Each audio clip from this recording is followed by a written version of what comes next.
So just the in their average savings person account. you just said a minute ago was 38 years old when they bought their first house. Yes. And their average savings is 27,000, a little over Yes. 27,000. Yes. So just buying a house at what we're talking about, just minimum 3% closing at 380, and then you go into the closing costs, and you're talking about 21,800.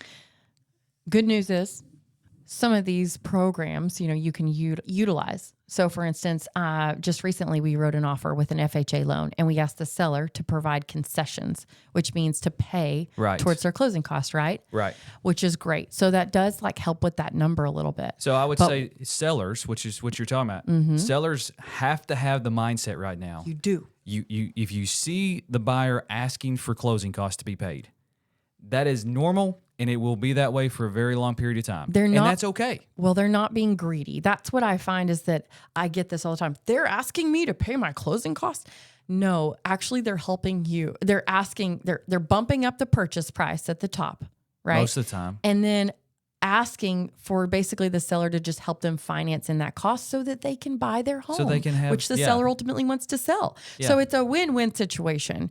And really, if the buyer didn't have to do it, they shouldn't do it because they are ultimately paying interest on that extra fee anyways, or that extra closing cost. Right. So it's not in their favor. They're just doing it to try to buy a home. Yeah, they're still paying a 7% or 6.5% on that Right. 8 or 9,000 or whatever that number is. But it keeps their cash liquid. It does. So they can go out and buy Groceries. groceries or a bed or some furniture. A TV. A TV. So keeping cash liquid right now is important because of everything we just talked about. So we're kind of bringing it full circle back to how does this affect housing?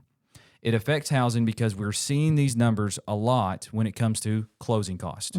And sellers have to understand that in order to sell your house, buyers will ask you to come up with a little extra cash.